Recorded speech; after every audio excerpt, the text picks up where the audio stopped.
Kia ora koutou. Welcome to this webinar on amplifying the leadership of disabled people. Before we get started, I just wanted to mention a couple of housekeeping issues. The first of all is you will see we have New Zealand Sign Language interpreters. So please, if there are any issues, I am sure people who are needing those will let us know in the chat. But they should be showing on screen. So if they're not showing on screen, if people can let us know. At the moment, we just have a little bit of a technical issue with the closed captioning, and hope to get that sorted in the next couple of minutes. And when they pop up, I'll let you know, as I've got them as well. And you can access those by just clicking on the closed caption CC symbol at the bottom of the screen. In regards to the chat function, we have left the chat function open because for some people that creates better accessibility. However, we also realise that for other people, it might create some accessibility challenges. So I ask you if you can just keep the chat use open for the people who really do need it, and not just for a whole lot of chat during this webinar. We probably won't get to any questions that are asked in the chat because we've got a reasonably large panel and a few questions to get through. So those are the housekeeping issues. I'll do a proper introduction and the panelists will too. But first of all, I would like to call on Hēmi to lead our karakia to open us. Kia ora Prudence, tēnā koutou katoa. Nau mai haere mai ki tēnei wānanga a ipurangi. I'd like to offer an opening karakia for us. Kei noi tātou. Whakataka te hau ki te uru. Whakataka te hau ki te tonga, kia mā kina ki uta, kia mā taratara ki tai, e hiake ana te ātākura, he teo, he huka, he hauhu, tihei, mauri ora. Kia ora. Thank you, Hēmi. Kia ora, everybody. I am Prudence Walker, the Disability Rights Commissioner for Te Kāhui Tika Tangata, the New Zealand Human Rights Commission. And it's my honour to host this panel today. And I hope that we're going to have some great conversations. I'll say a bit more about that in the theme a bit later, but I wanted to first do a bit of an introduction to our panelists. Now, I'm just going to make a connection with each one of them as we go to the introductions, but we'll leave it up to them to fully introduce themselves. So we have Kira Sherwood-O'Regan, and Kira, I have met some time ago and had a lot to do with her, obviously in my previous role at the Disabled Persons Assembly, but actually also through some work with Te Kāhui Tika Tangata in the past. So Kira, if I can hand over to you to introduce yourself further, welcome. Absolutely. Tēnā koe, Prudence. E te tuatahi tēnā koe Hēmi mō tō karakia I tēnei wā. E kia koe Prudence mō tō whakahaeretaka o tēnei hui. So kia ora, a big acknowledgement to Prudence. Thank you for that introduction, and Hēmi for opening us up with a karakia. Ko wai ahau, ko aura ki te mauka, ko waitaki te awa, ko tahupota ki te tupuna. Ko te rauaroha te marae kai awarua, ko uenoku te whare kai moiraki, ko kātira ki amo, ko kāti waiwai, kātira heki ka karakataka, he mihi ana kia koutou katoa. My name is Kira Sherwood-O'Regan. I use she, her pronouns, and I'm proudly kaitahu, kāti māmoe and Waitaha, with affiliations across Te Waipounamu, but predominantly connected mostly to my marae in Moiraki and Awarua or Bluff. I'm based here in Ōtautahi, Christchurch, so it's wonderful to see some good Cantabrian representation here. And in my day job, I lead Activate Agency with my partner. We're an Indigenous and disabled social impact agency, and that's where I get to focus most of my mahi on the intersections of disability rights, climate change, and Indigenous rights as well.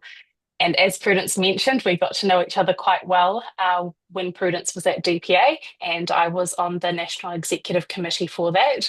And just recently, I've taken over the role as the National President at DPA. So looking forward to being able to continue connections with everyone on the call and being able to, grow deeper relationships within our community through that role. And essentially, in my spare time, I work internationally within the United Nations Framework Convention on Climate Change, so the climate change space internationally, trying to support Indigenous people's inclusion there, and also for the last several years have been advocating for the establishment of a disabled persons constituency dedicated there, so we have a really clear space to advance disability rights in the context of those international climate change agreements. So I think that's about me. Kia ora, it's a pleasure to be here. Thank you, and great to have you in your role now as President of DPA. Now, before I go to the next panelist, it looks like we have the closed captions sorted. So again, if you would like to utilise those, just click on the closed caption logo at the bottom of your Zoom screen. Had to think if we're on Teams or Zoom, your Zoom screen. Kia ora. Now, next, I will go to Amy and Jaden. First of all, we have Jaden, and actually, Jaden, I first knew about you when I was doing many years ago when I was facilitating disability awareness education, for want of a better term, and I was looking for cool video clips to make my workshops more exciting, and I found one of you. I think it was on What Now at the time, and yeah, it talked a bit about you. That might be embarrassing for you because you were quite young at that time, but welcome and looking forward to what you have to contribute to the panel.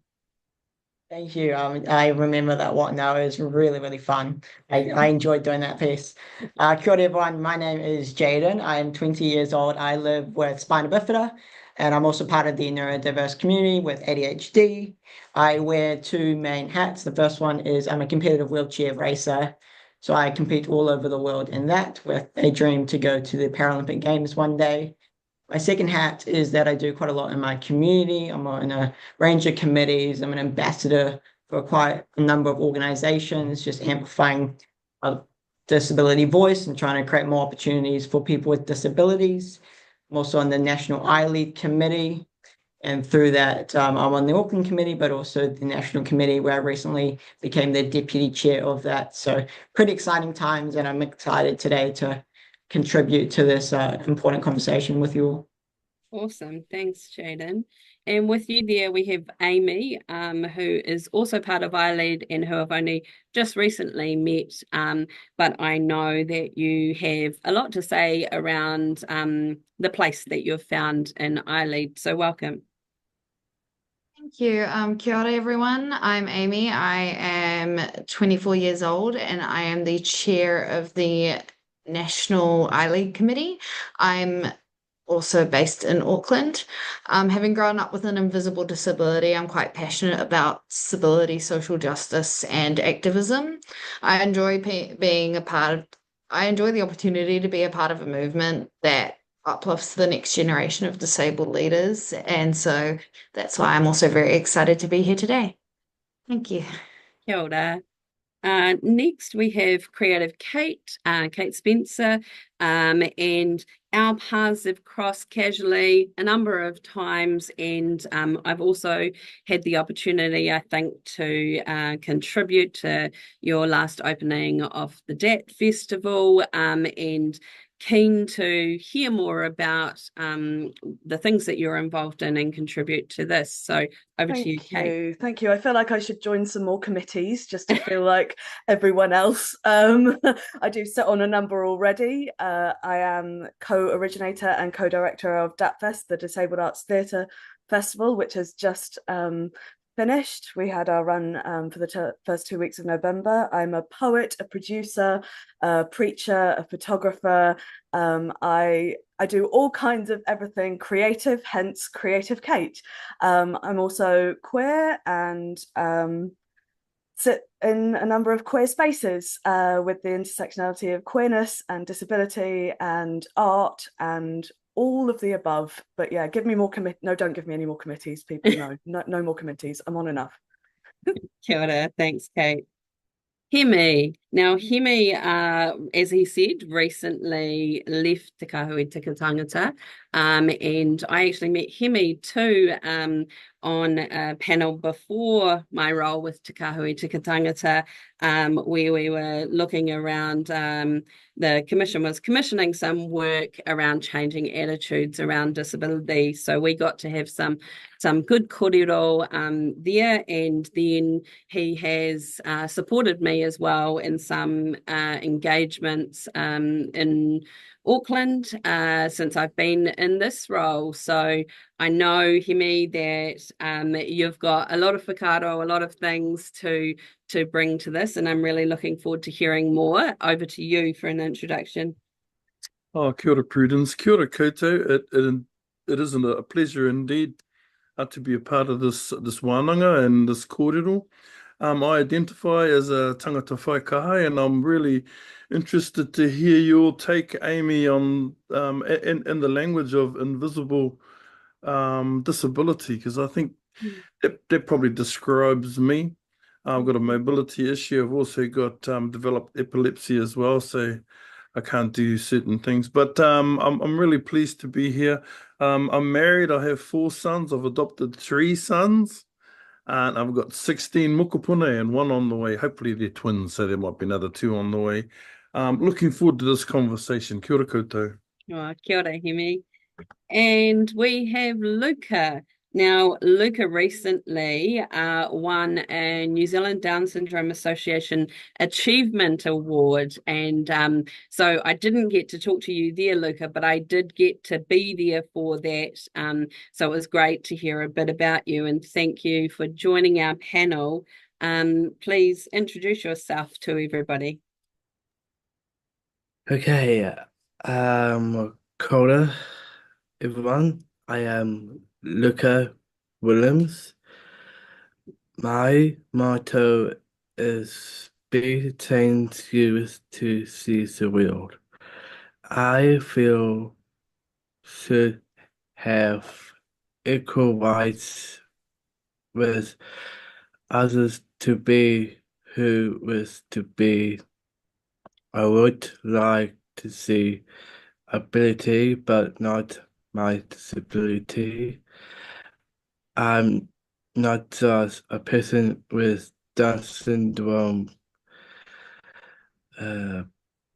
but I have high performance, parasuma.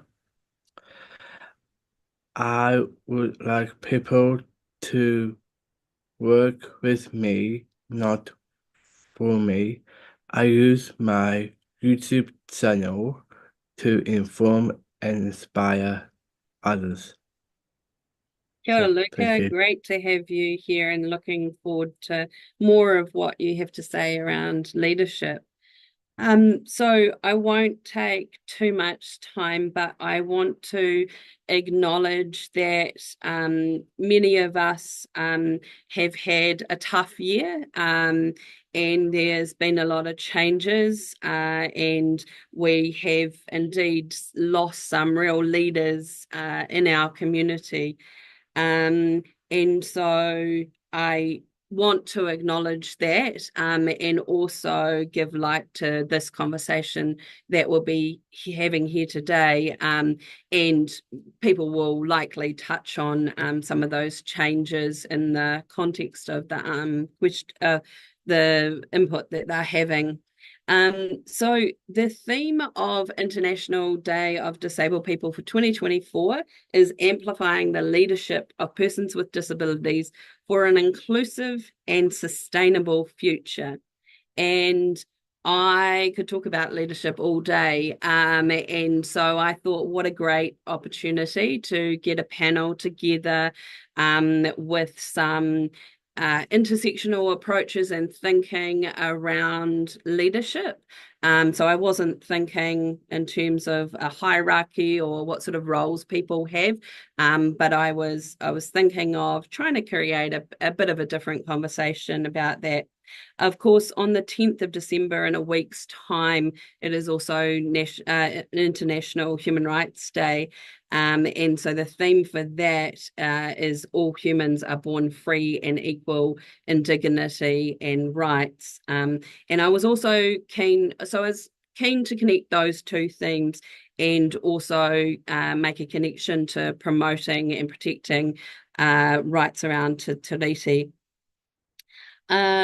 So first of all, in thinking about leadership, I wanted to pose a question to the panel about who inspires you in terms of leadership. Is there anyone? Kate, maybe I could go to you. What, that I inspire myself to leadership? Yeah, no. Valid. No. I love Chloe Swarbrick for multiple reasons. She's neurodiverse. I'm neurodiverse. She's queer. I'm queer. It's like we're meant to be together. But she's very much leads for and with, not in front of. Like, she is alongside. And I think the best kind of leadership is what you're talking about, not having hierarchy, even though she's in a public parliamentary role. She very much is about working for the people, unlike some other parliamentary roles. Kia ora, Kate. Thanks for that. Is there any other panelists who would like to have some thoughts on that? Kia ora? Yeah, sure. I think just building on what Kate said, I think leadership can look really different depending on, your culture and worldview as well. And so for me, as a kaitahu person growing up, amongst my whānau and hapu and iwi, I think we look at leadership in some different ways. You have that very obvious style of leadership in a Western sense, like Kate's mentioned, whether that's parliamentary leaders or CEOs or those sorts of roles that sort of fit within a Western kind of construct of leadership. But for many of us, actually, leadership looks quite different. If you're on the marae, you know that there is as much power in being the kai kōrero who's up there speaking as there is being the person, who's leading the waiata or who's leading the karaka and things like that. It's all those different types of roles have their own aspect of leadership. And so for me, I think I'm really inspired by my whānau, my hapu and my iwi because of that, but also because I think when you have a strong connection to your people, that's also where you can draw a lot of your strength and energy from, and where we can look to our kaumātua, the generations that have gone before us and who have really fought to enable us to have the rights that we get to enjoy today. That's something that's really inspiring and motivating for me. And I think just also on the disability justice sort of international space, I think I'm really inspired by those activists and disabled people who have led the way for our rights and communities here in Aotearoa, people like Huhana Hiki, etc. And internationally, some people that I learnt from a huge amount and really inspired my disability justice journey have been people like Alice Wong, Tinu Abayomi Paul, Imani Barbaran, and the group Sins Invalid that people might know have put together a really great framework around disability justice. So those are sort of my go-tos whenever I'm looking for some inspiration. Being able to read their mahi is something that's really inspiring for me.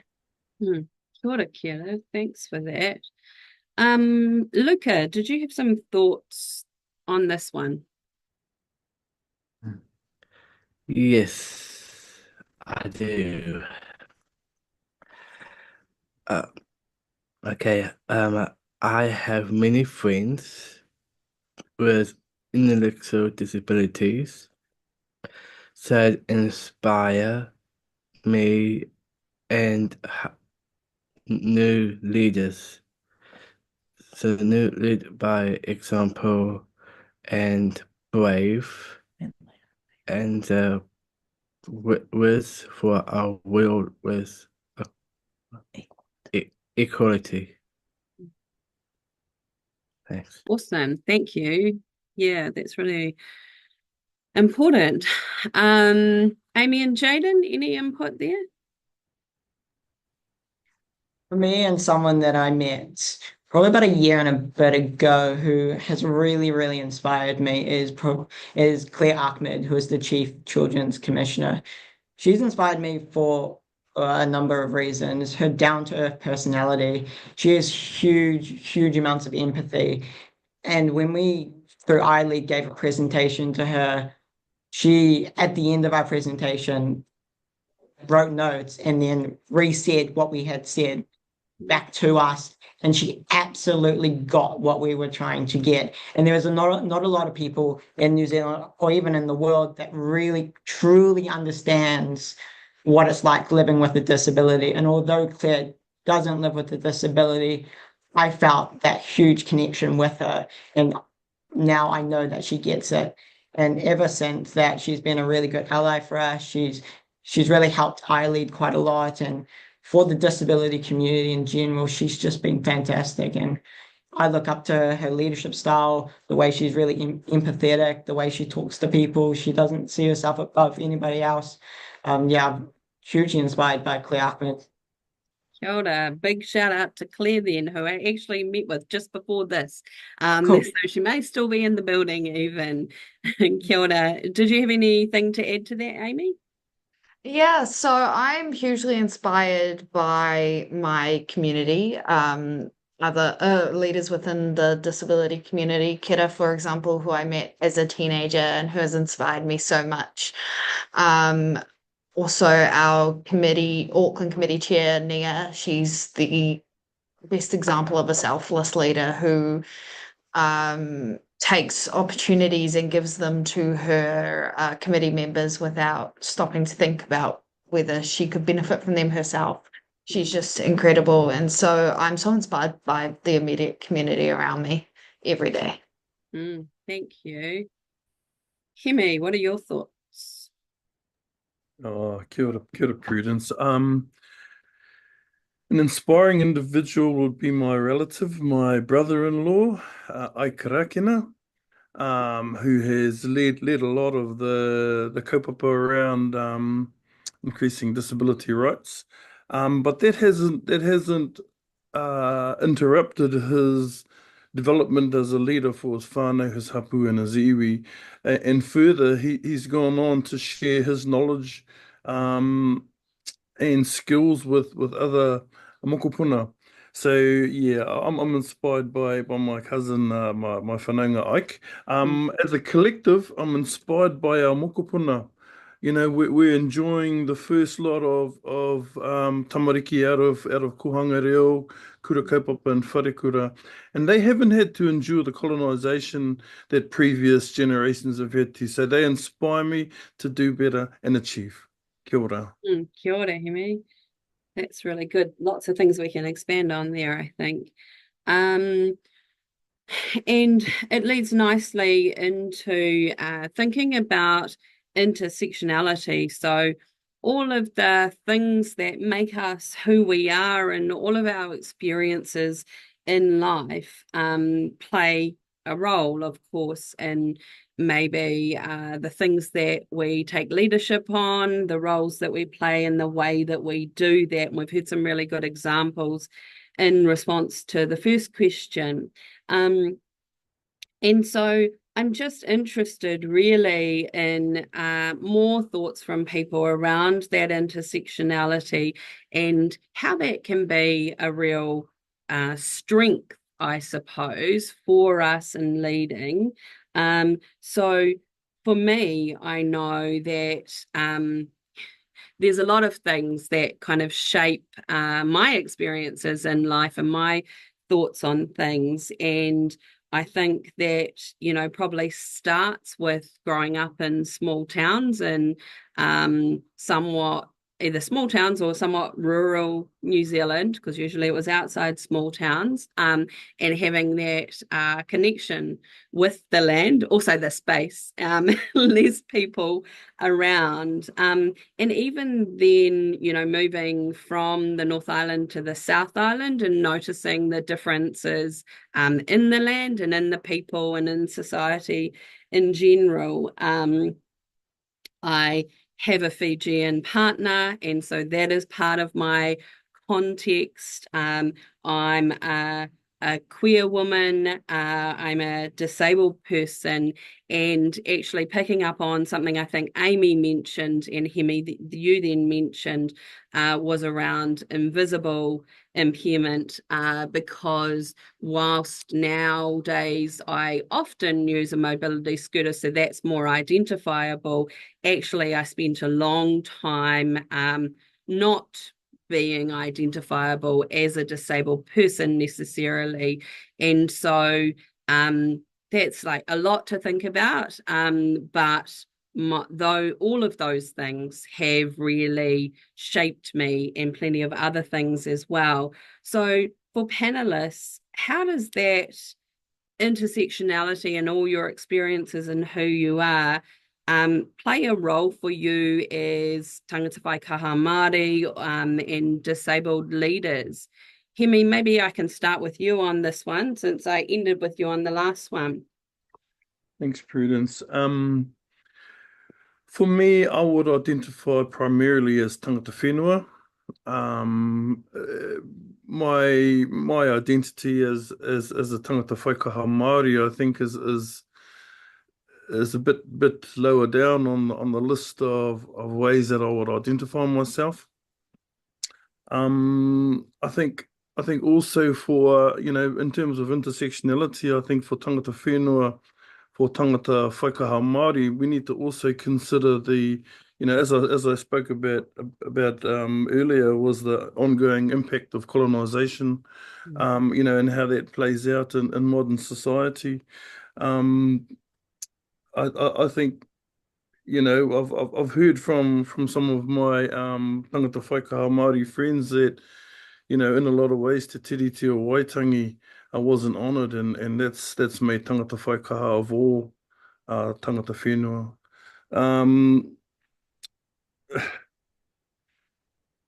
I think we are our experiences, and that experience shapes our direction in life. And it also, you know, gives us a platform for us to improve things for tangata whaikaha Māori, tangata whaikaha in general. Kia ora. Kate, do you have some thoughts? Yeah, I just my white privilege is not erased by my queerness and disability. I understand that I still hold huge privilege in terms of the Indigenous BIPOC people of this world. But Jaden said it best when he talked of empathy, and my experiences as a queer person, as a disabled woman, as someone with huge amounts of privilege, really means that I can empathize with those who I don't have that experience of. I would never pretend to know the pain that has been caused by the colonization of this place, and I'm very aware that I'm English and that I came to this country and I'm welcomed in this country for who I am, not who I'm not. Kia ora, thanks, Kate. Amy and Jaden, how about you? Do you have some thoughts? I completely agree with Hēmi about we are our experiences. I think having grown up as an invisibly disabled woman who constantly had her disability doubted, was first accused of faking my disability for attention seeking at the age of 7 years old. It's really shaped me and made me that much more determined to be heard. And I think that intersectionality plays a huge role with it. The identities of and activism of disabled people. I think that each of us is so incredibly unique, and each of us is so important to the overall movement. Anything to add, Jaden? Intersectionality is incredibly important. I mean, as soon as you're born into intersectionality. You're either male, female, and if you're disabled, you have a disability. And so from the beginning, intersectionality comes into play. And I think intersectionality gives us a great point of view and different experiences that we can show to people. We can teach people, and I don't believe that it's used enough. I don't think there's enough opportunities out there for us to give our experiences and for people to have a better understanding.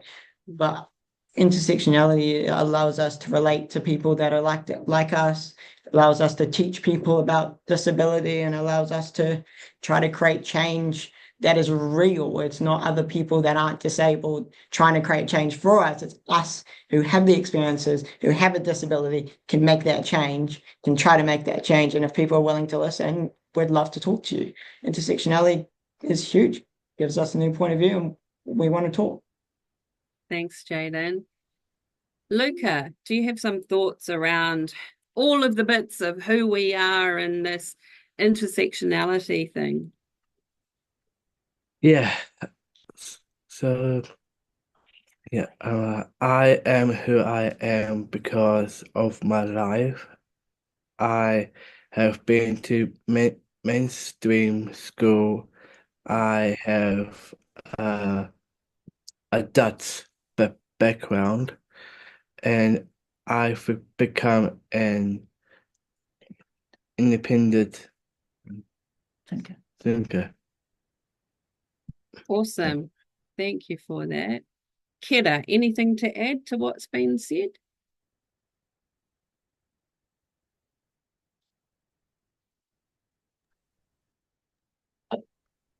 There we go. Is that working? Yes. Didn't want to unmute me.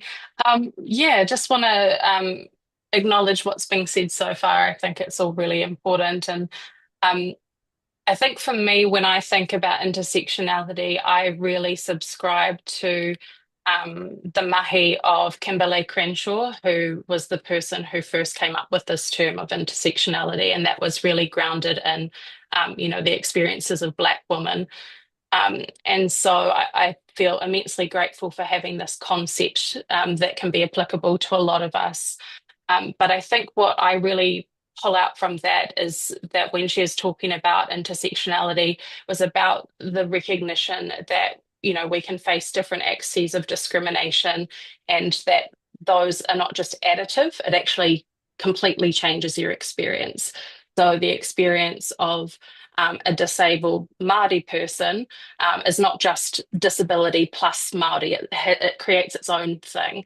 And likewise, for me as a tangata hoa, whaikaha, takatāpui, I think that is really front of mind for me, because you can't just sort of compartmentalize your identity. And I think sometimes many of us may well have tried at different points of our life. But you can't just compartmentalize all of those things. They ultimately all intersect to create your experience. And for me, I think what that can mean, or what that has meant in my journey, is that there's a lot of work to sort of unpack that and to be able to fully own all those different aspects of your identity. But also, I think, I hate to sort of bring maybe the Māori down a little bit, but just for a moment, is that then we do oftentimes have experiences of discrimination that can be quite different. And so I think it's really great when we can find these opportunities to connect on shared experiences. But I also really want to emphasize the diversity of our community as disabled people, because the experiences of tangata hoa, tangata whaikaha are not necessarily the same as for other Māori, and it's not necessarily the same as for other disabled people. For a lot of us, we also might face challenges within our own communities. So, for example, it might be a struggle to participate in one one of your communities because there might be some inherent ableism there that needs to be challenged, or vice versa. In others, you might be able to participate in, broader disability kaupapa, but then in those spaces we're oftentimes confronted with racism, and that is still a thing that's happening. And so I think that there is a lot of complexity there. But I also think that having that experience of being across multiple communities and belonging to multiple different cultures and identities is also a real strength. It adds complexity, but it's a real strength. And what it means for me and has meant in my experience is that when you're in a space, especially a space of leadership, you're not just there for your personal growth or for your personal interest. It's not just about adding things to your CV or to your LinkedIn profile, but it's actually about recognizing that no matter what, you have a responsibility to those communities, you have those relationships, and you're bringing that in with you to that leadership table. And so I think that there's, real strength in that because it means that we have those communities that we can draw our inspiration from, those nuanced understandings that people might not necessarily have if they've only experienced one facet of discrimination. And we can bring that richness to those leadership tables. But I think on the flip side, the complex side is that it means that sometimes those leadership tables have to actually change to be able to facilitate us really bringing in those experiences, the connections, and the community accountability, because wherever we go, we're accountable back to our people and to our whānau. Well, thanks for that, Kira. That brought everybody's ideas together really well. I'm just wondering, related to that, I think it flows nicely in terms of how we can learn from each other as tangata whaikaha Māori and disabled people. Do you have some further thoughts there? Yeah, absolutely. I mean, I think in terms of learning from each other, there's, I think that we really need to be looking at opportunities to find those connections, like has already been shared. But when we do that, not sort of homogenize everything. I'm trying to think of a better way to say that, but that we can have these shared experiences, but I think we also need to hold space for nuance. I think we need to hold space for members of our communities to have vastly different experiences from us. And that goes back to the piece that's been brought up already around empathy, I think. I think the other thing is that, if I'm sort of thinking about how tauiwi or tangata tiriti can be good allies or support tangata whaikaha Māori, tangata hoa, mana whenua, and really learn and support. I think part of it is that recognition that wherever we go, as I say, we're bringing our community with us. And what does that mean? That means that they might need to do some extra mahi to create space for that, whether that's allowing more time to have kōrero because they need to recognise that we might need to go back and check in with our people, before putting a position forward. I'm thinking particularly in sorts of spaces like decision-making, leadership and governance, that we might actually need to check in with people to determine what's appropriate before going forward, because we're not just making that decision just for ourselves. It might also mean being supportive of different pathways, so different pathways into leadership, different pathways into understanding our identities. That might not necessarily be traditional or mainstream.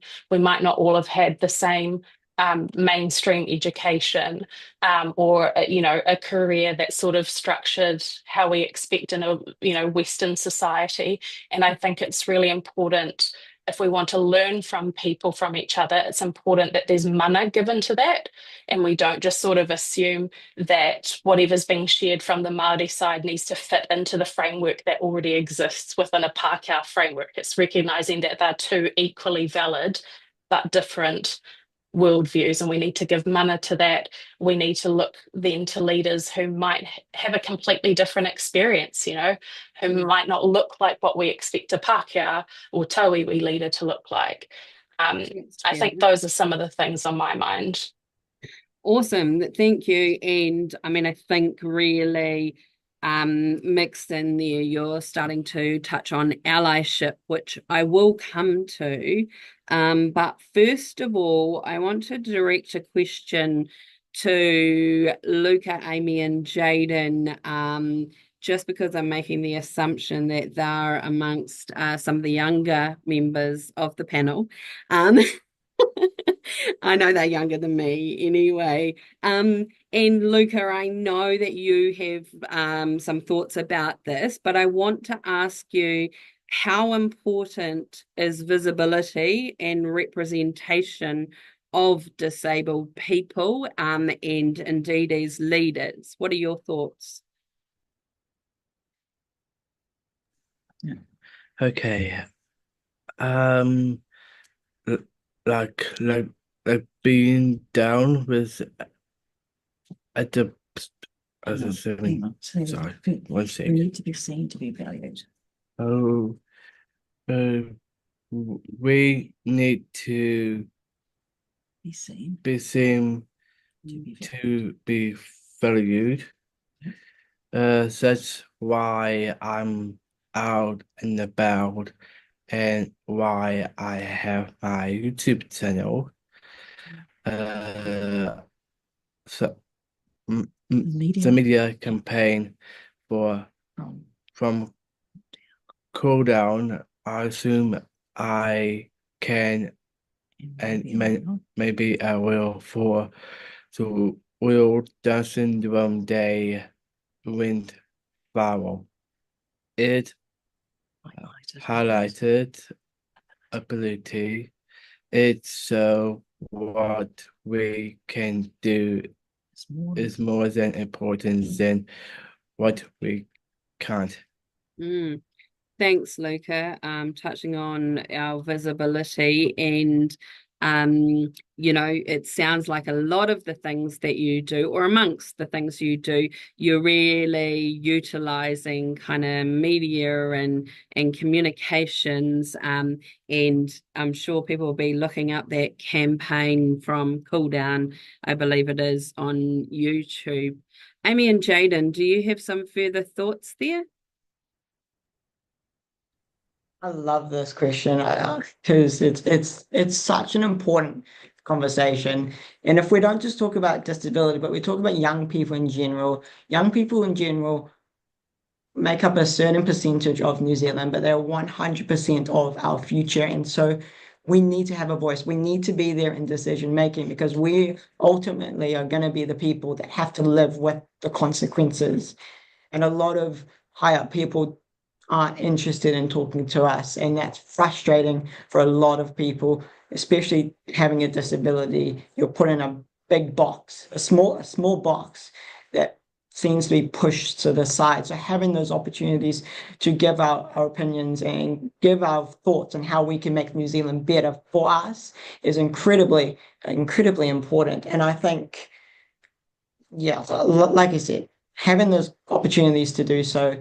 And even I know that a lot of people high up who make decisions are probably not going to listen to us. So that's why it's important that as a collective, we make change. We don't rely on other people, because a lot of people won't be there for us. And we have seen that over years and years and years and years. So that's why allyship, got to get together.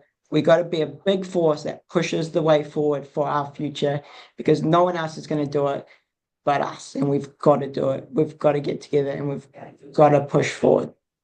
Kia ora, Jaden. I'm just thinking about that video clip from What Now Still. And I guess, my reason for using that video clip and a few others was so that people that I was doing workshops with could see just disabled people going about their lives and doing normal stuff. And yeah, so I'm wondering, and this is why I've come to the younger members of the panel, because I'm wondering, as you've been growing up, have you seen many older disabled people involved in the things that you're involved in, or on media, and if you haven't, how or what impact has that had on you, whether you have or you haven't? What have you seen and what impact has it had? Yeah, absolutely.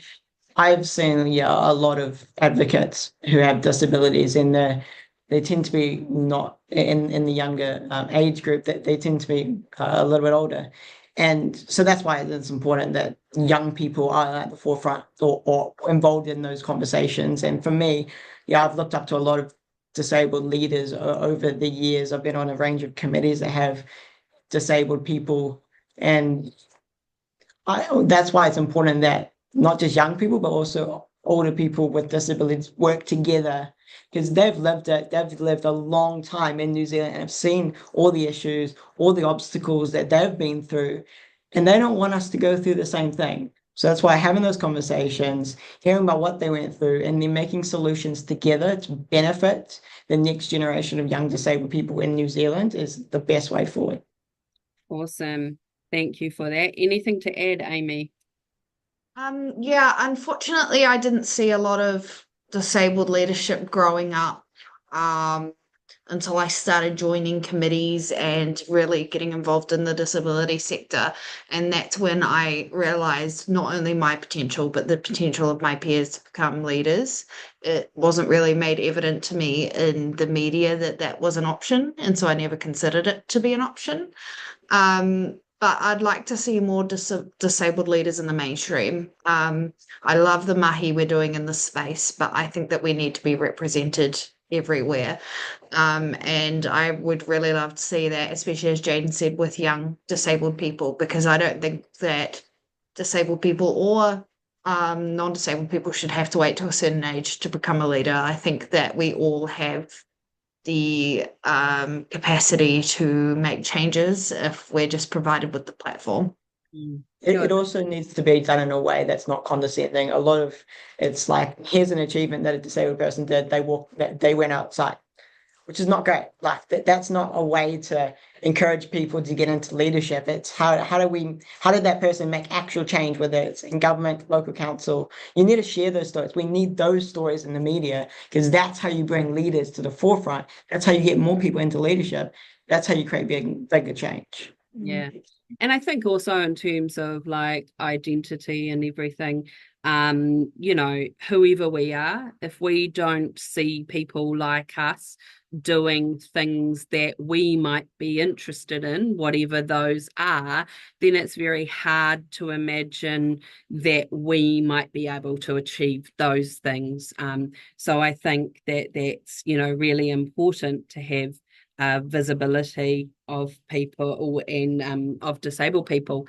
And I want to get to, we've touched a little bit on allyship, and I wonder if there's any further thoughts around that, Luca.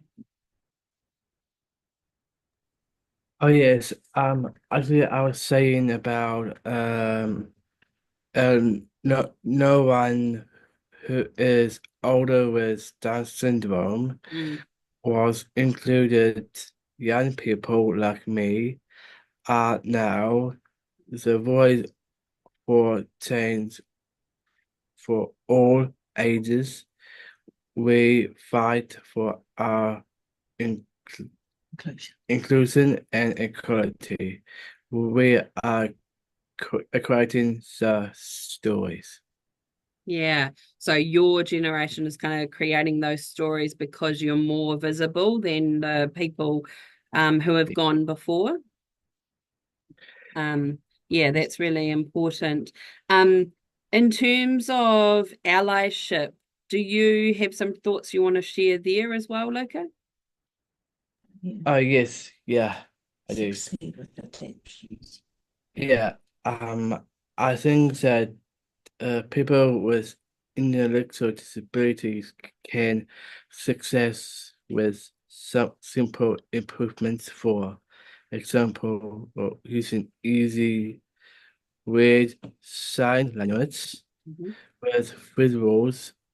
We can success with support. It is valued for me to have someone to explain the question so I can understand. Thank Yes. you. Luke is just Thank you. saying that some simple adaptations will make things accessible, and then he can succeed. Yeah. And so in terms of allyship, I guess that's about, well, a couple of things, that there might not always be disabled people or people who understand your needs for access in making the decisions or designing the systems and stuff. And so those are things that people really need to keep in mind about how it can be accessible to you, and indeed people with a whole lot of different needs. Does anyone else have some thoughts around effective allyship and supporting, amplifying the leadership of disabled people? Amy and Jaden, I can see your hand up. For me, allyship isn't just saying I support you, it's about the actions that you show. You can say that, hey, I support you, I like what you're doing, and then not do anything about it. If that's what's going to happen, don't bother telling me that you're supporting me. Show me through the action. Help me get in front of ministers. Help me get in front of the change makers, and then I will truly accept that you're my ally. There's a lot of, like I mentioned before, there's a lot of condescending messages out there of, oh, we support you, but we actually don't. If you're going to support us, show us. Otherwise, don't bother. Kia ora. And so sometimes being a good ally, or indeed other people showing leadership, might be getting out of the way to create those spaces. I see a few nods from people there. Kate, I think you had something to contribute to this question as well. Yeah, I just go back to the point of inclusion. It's not like tolerance of us. It's not like, oh, you're just here because fine, you're here. It is, we want you in this space. We want you here. We need you here. Good allyship is reaching out and saying, come into this space. And accepting the whole of the person and what they can bring to the table, going back to that intersectionality. If we're not including each other in the conversations, what's the point? Thanks, Kate. Kira, you've got some thoughts? We're just still the microphone issue.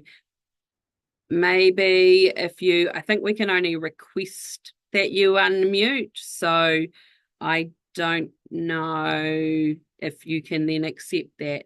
So we will try and do that, and I'll come back to you when your microphone comes off mute. I'm just aware of time, so in the meantime, we'll keep moving.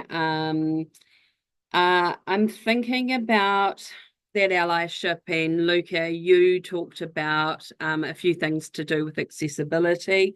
And so I'm wondering if you have some more thoughts around what are some of the barriers in the system, so the big barriers at a high level that prevent disabled people from leading however that is that they want to.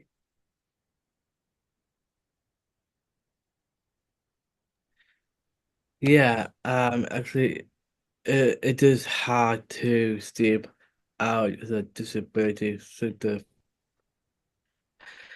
and into mainstream. So the way people see us need to change. We can do amazing things. The media campaign for cool down. Assume I will highlight ability. It will viral. It shows what we can do. It's important, and we can't. Yeah, thanks. That again talks about the visibility, but I guess, some of the purpose of that is likely around trying to gain that allyship, trying to build it. Kira, I see you're off mute now. So Can you feel hear free me? to comment. Yes, feel free to comment around allyship and indeed the systemic barriers. Yeah, absolutely. I mean, I think to perhaps bring the two of them together, I think one of the issues is obviously for a lot of disabled people, we've grown up with that experience of discrimination that people have already spoken to. And I think that that can create quite a lack of confidence for a lot of disabled people moving into leadership. And so I think one thing that people can do to be effective allies is to recognize that they might actually need to do some extra work to make spaces safe, to build trust, and to enable disabled people to be confident in their leadership. And like Jaden says, that goes to the nothing about us without us, getting out of the way, trusting that disabled people can make the right decisions for ourselves and our communities, and that we don't need other people to speak over us or for us. But also going further to ensure that when they do want to support us, that it's not just tokenistic. And I think that's something that can be a real barrier as well, because oftentimes we'll see for things like on International Day of Persons with Disability, suddenly there's a big interest in having disabled people front and centre. And so my question back to people who are wanting to be effective allies is, what are you going to be doing, like Jaden said, to make sure that that's effective? And also, what are you doing to make that safe? So in the comms and media space, if you're going to be platforming or profiling disabled people, what are you actually doing to make sure that's safe? Are you going to make sure that there are moderators there who can make sure that comments are protected from, that we're not getting discriminatory comments? As someone who's received a huge amount of media backlash in media when I've been in spaces speaking on disability or Indigenous kaupapa, it's something that can be really, really scary, and it does really put off a lot of people from stepping forward into leadership, particularly people who are intersectionally marginalised. And I guess the last thing, of course, is not to be the person to bring it back to money, despite being an anti-capitalist, is that I do think that another big structural and systemic barrier is funding on an individual level, that we need funding to thrive, not just survive on that individual level, so that people actually aren't spending all of their time just having to look after their basic necessities, that they actually have time to do the brilliant, creative and engaging work of building community. And on an institutional level as well, our organisations need that funding to be able to thrive, so we're not constantly in this reactive space and we can actually be proactive for our communities. Thanks, Kira. That's great. Now we are just over 1 o'clock. So I'm going to go to Amy and Jaden if you've got a sentence or two to add to that, and then I'm going to close up and ask Hēmi to close us out in karakia. Amy and Jaden. I really relate to what Luca and Kira discussed regarding the systemic barriers we face, and I think a huge barrier that we face is a lack of belief. A lack of belief that disabled people can speak for themselves, a lack of belief that disabled people can be leaders, and I think that relates hugely back to the lack of representation. So I think we need more representation and less assumptions about what disabled people are capable of. Thank you. Jaden, did you have something to add? Yeah, I'll be really quick. I totally agree with what's been said. It's definitely a societal attitudes belief that is the main problem. I think what we don't need someone to hold our hand. That's not what we need. That happens all the time. We need to be pushed, but we need support along the way. And I think that's really, really important. And don't just give us an opportunity to be leaders just because you have to, because it's a quota, because it's seen in the media of other companies doing it or other organizations. Don't do it because you have to. Do it because you want to include disabled people. You want to include disability voice. Do it because you see the benefits out of it, not just because it's what everybody else is doing. And just give us an opportunity. We want to show you what we're made of. We want to show you what we can do. Give us that opportunity. But when we do achieve really well, none of this tall poppy stuff. It's because of everything that we've done. Well, it's us putting ourselves out there.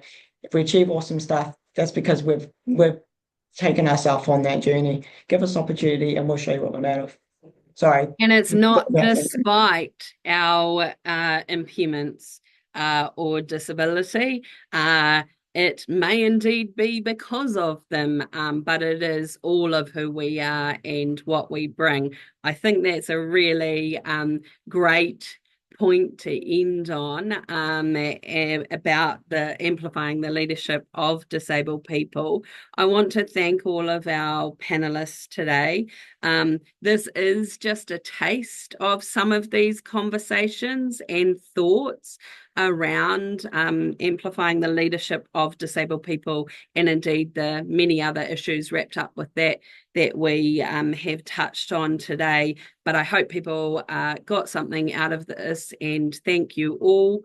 And those of you watching, thank you all for joining us. I'm going to go to Hēmi and ask him to close our session in karakia.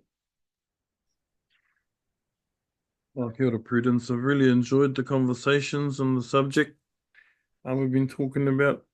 My reflection on what we can do in terms of systemic change is to think individually, but act collectively. I think sometimes tangata whaikaha are sectioned off and dealt with as individuals. If we act as a collective, then we have strength.